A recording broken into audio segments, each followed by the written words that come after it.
Hello, good afternoon, and welcome to another episode of 10 Minutes with TmFal.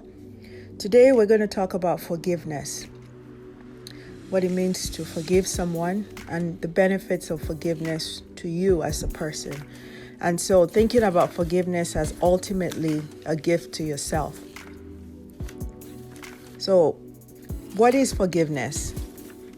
The standard definition is to cease to feel resentment against an offender. And other synonyms or words similar to forgive are pardon, absolve, exonerate, dispense, leniency, reprieve, discharge, clemency. All of these things are things that I use to define forgiveness. So we all have been wronged, sometimes repeatedly by the same people, sometimes by family members or people we care about, sometimes by strangers or co-workers. And when we cease to forgive and hold on to that, it actually hurts us more. And forgiveness really is freeing and is a chance to free ourselves of that burden of holding that resentment against a person. So, psychologists define forgiveness as a deliberate, conscious decision to release feelings of resentment or vengeance towards a person or group who has harmed you or wronged you, regardless of whether they actually deserve your forgiveness. All right? So sometimes they don't even deserve your forgiveness. They haven't asked for your forgiveness, but you're doing this for yourself. So it's important to define what forgiveness is not. So even though you are making a conscious and deliberate decision to release those feelings of resentment, that burden, that need for vengeance, it doesn't mean that you gloss over the issues or deny the seriousness of an offense against you. It doesn't mean you forget, and it doesn't mean you're condoning or excusing offenses. So sometimes it can help repair a damaged relationship, but it doesn't mean you have to reconcile with the person or release them for legal accountability if things need to be done, or for you to be friends again. It just means that you're releasing that simmering and constant feeling of resentment or vengeance towards that person. So it gives you, the person who chooses to forgive, a peace of mind and frees you from the anger and things that take away from you. So it empowers you to recognize what you have suffered and allows you to move on. So we kind of think about forgiveness, about forgiving somebody else. But one of the important things, especially as women, is for us to learn to forgive ourselves. Again, I'll say that again, self-forgiveness. So there are mistakes and decisions we've made in our past, things that we feel like we could have done better, our guilt over how certain things turned out or decisions we made. And sometimes we fail to forgive ourselves.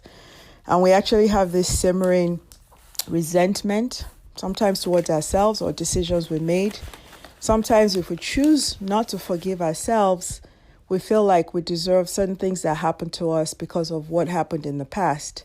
So just as it's important and freeing to forgive others, it's important to forgive ourselves, because that is freedom to move forward in a positive direction. So, I like to use the letters of the word. So I'm going to use the letters in the word forgive. Forgive, forgive, and the benefits of that. So F is freedom. Forgiveness is freeing because you're making a deliberate and conscious decision to let go of feelings of resentment, of vengeance, of the need to get even. And this is for you. It is freedom, it is freeing, and this is regardless of whether that person deserves it or even if they've asked for you. So sometimes they've asked and you've said no, sometimes they haven't, but this is for you so that you can have the freedom to let it go. Doesn't mean you're condoning anything, doesn't mean you're excusing the behavior. You're giving yourself the freedom by forgiving. So that's F. O is organization. So O allows you to organize your thoughts. It allows you to see what happened, It allows you to know how to move forward. It allows you to organize what is going to go on moving forward and what role you're going to have in that person's life or not, what kind of relationship you're able to have or not. But it allows you to organize your thoughts. It allows you to let go of the resentment and to organize your thoughts in a positive manner. R is for reset or restart. And this is really when you decide to forgive, you reset. You let go of the burden of resentment and you reset.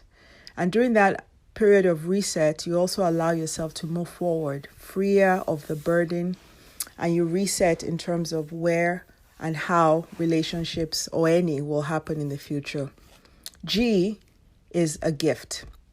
Think of forgiveness as a gift to yourself, not to anyone else, not to the person you're forgiving, although they may be happy about this. This is a gift to yourself, because when you hold on to resentment and the need for vengeance, the need to get even, the guilt, all of that stuff it weighs you down, it eats at you, and it takes away from you.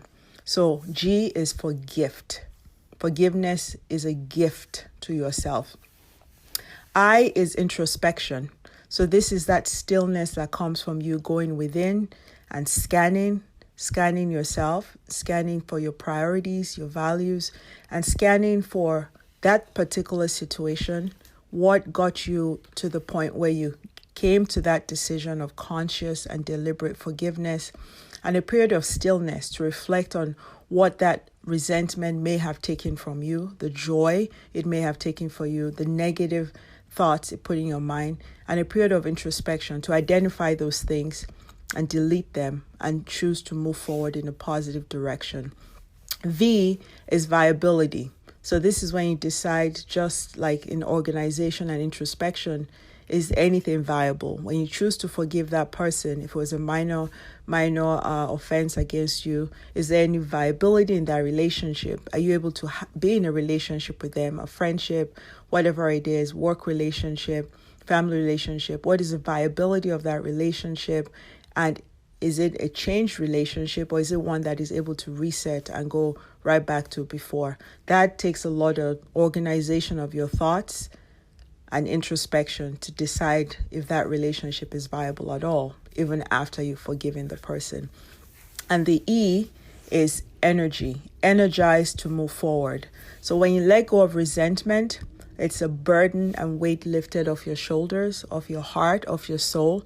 And you're energized to move forward in a positive direction. You let go of those negative feelings that you've had for so long, in some cases weeks, months, sometimes decades, and allows you to be energized to move forward in a positive manner. It empowers you to recognize the pain you've suffered and then letting that go and energized to move forward. And this goes to yourself also. So for you, when you forgive yourself, there's freedom. There's organization that happens with that. There's a reset and a restart, a rebirth that you give to yourself. It's a gift to yourself so that you value yourself and know that the past is what it was. You've forgiven yourself. You've moved on. There's introspection that allows you to go deep and be at peace with your decisions. You're viable, and the viability of how you relate to yourself, and that's really important. And the energy and empowerment to go forward. So as we round up, I really would like to conclude about, forgiveness being a conscious and deliberate decision to release and let go of those feelings. It has nothing to do with whether the person deserves it. This is a gift to yourself. So the word forgive, freedom, F for freedom, O, organization, R, a reset, a rebirth, a restart. G, gift to self. I, introspection. V, viability. And E, energy or energized. So that is 10 minutes with TmFal. I'll encourage you to think about who in your life or lives you need to forgive, a person, a group, yourself, and really put steps in place to make that conscious, deliberate decision. Thinking of this as a freeing process and as a gift to yourself. This is 10 Minutes with TmFal.